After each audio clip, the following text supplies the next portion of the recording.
She came to the store for a simple errand, a few groceries, a quiet afternoon, nothing more. But within minutes, that ordinary trip turned into a moment that would shake the entire company. Witnesses said it started with a misunderstanding at the checkout line. Others claimed it was pure prejudice. What's certain is this: an elderly black woman stood there, stunned, as the store manager slapped her across the face, right in front of everyone. No one expected what she did next. No one imagined that this single act of humiliation would spark a chain reaction that would reach the top floors of corporate power and bring it all crashing down. Because sometimes, the person you underestimate the most is the one holding all the cards. What could make an elderly woman hold her ground against an entire management team and win? Before we begin, tell me, where are you watching from today? Her name was Evelyn Brooks, a 68-year-old retired schoolteacher everyone in her neighborhood adored. She was the type who remembered birthdays, baked pies for the kids next door, and still volunteered at the community center twice a week. Life had slowed down for her, but she didn't mind.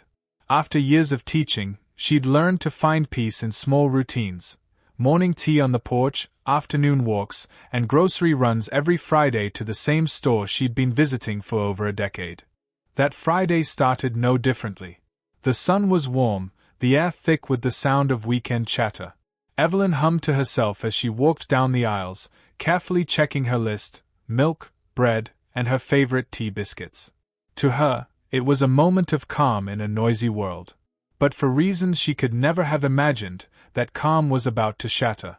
She didn't notice the store manager watching her from across the room.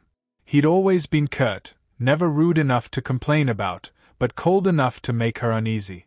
Still, she brushed it off, telling herself not to overthink. She'd taught herself long ago that kindness often disarms cruelty. As she reached the counter, something small, something seemingly insignificant, set everything in motion. A price dispute, a misunderstanding, or maybe something darker.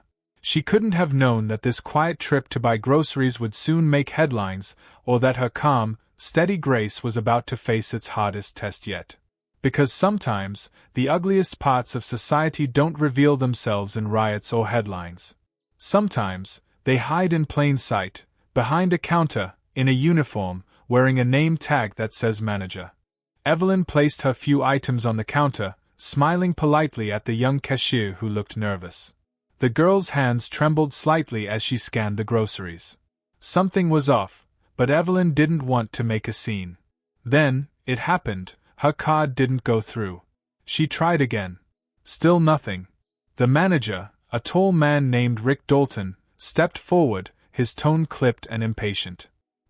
You're holding up the line," he said, loud enough for everyone to hear.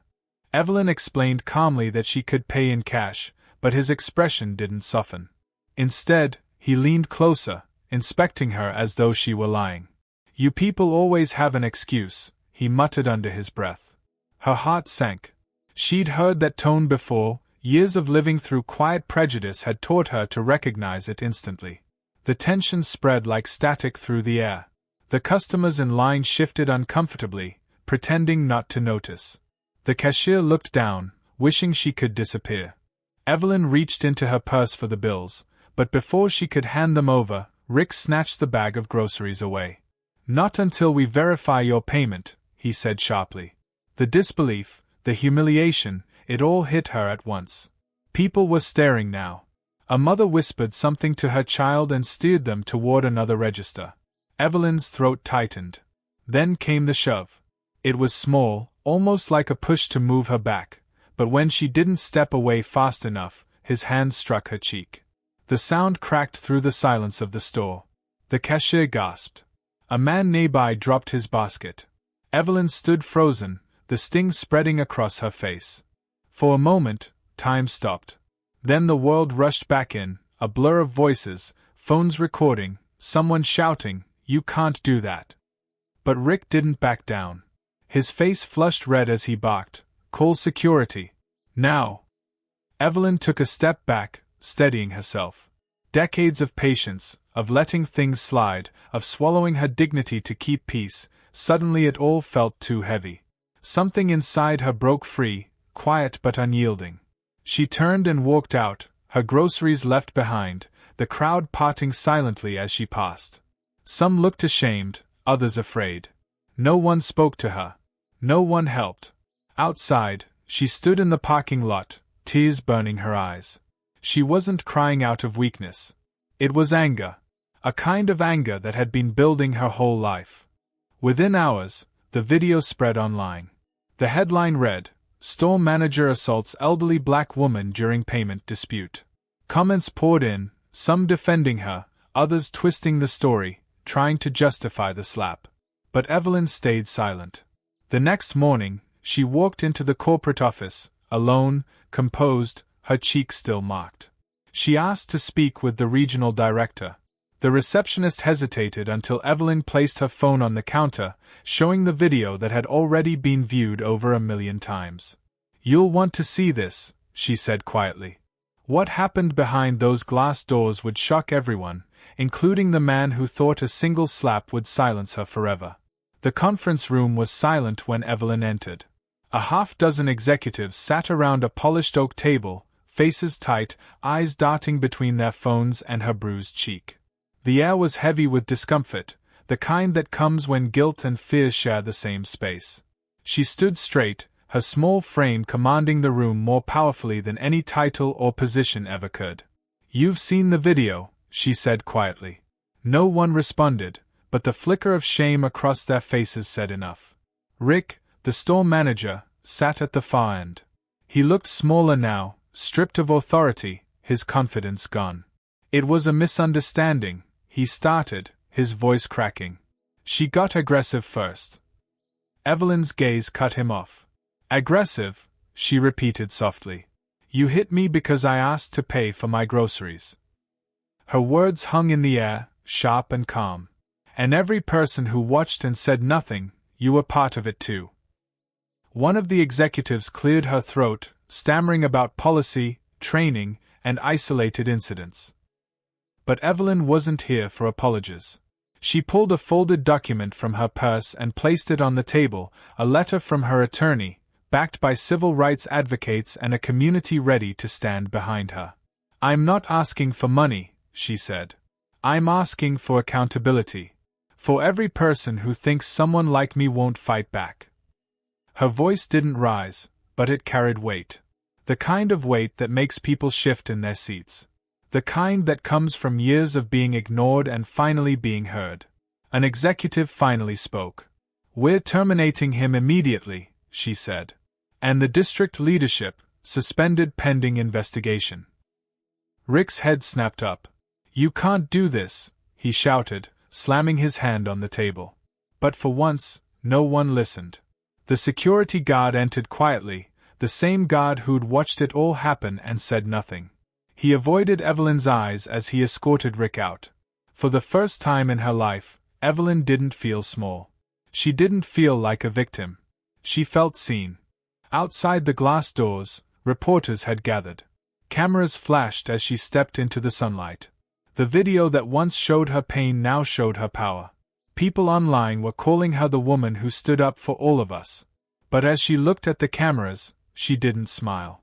Instead, she said the words that would echo across the country. "This isn't just about one slap. It's about everyone we've been told to forget." And with that, she walked away, leaving behind a room full of people who would never see just another customer the same way again. Because sometimes, the loudest voice in the room is the one that refuses to stay silent any longer. In the weeks that followed, Evelyn's life changed in ways she never expected. What began as a painful moment of humiliation became a movement that rippled far beyond that small grocery store. Her story appeared on national news, her name trending alongside words like justice, accountability, and change. But for Evelyn, it was never about fame. It was about something deeper, dignity.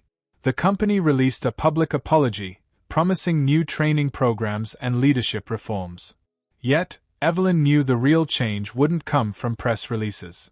It would come from people refusing to stay silent, from customers who spoke up when they saw injustice, and from young employees who learned that respect should never depend on someone's color or age. Back home, she returned to her quiet life. The porch was still her favorite spot, and the same kids still waved when they passed by. But she carried herself differently now, not out of pride, but out of peace. Because she had faced the very thing she spent years teaching her students about: courage in the face of cruelty.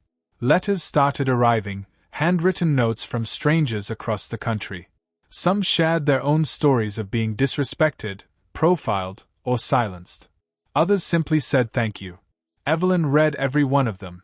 Each word reminded her that she hadn't just stood up for herself, she had stood up for everyone who'd ever been told to let it go. The store where it all happened eventually changed management. And though Evelyn never stepped inside again, her presence lingered there, in the policies, in the awareness, and in the silent understanding that some lines should never be crossed. She didn't see herself as a hero. She saw herself as a reminder that dignity doesn't retire, that truth doesn't fade with age, and that even the quietest voices can echo for miles when spoken with courage. In the end, Evelyn's story wasn't about revenge. It was about respect. It was about reclaiming the power to say, enough. And as viewers watched her story unfold, one question remained, one that lingered long after the screen faded to black. If an elderly woman could change a system with a single act of bravery, what's stopping the rest of us from doing the same? If Evelyn's story moved you, don't scroll away in silence. Share this video, leave your thoughts below, and let's keep these conversations alive, because change starts when we speak up.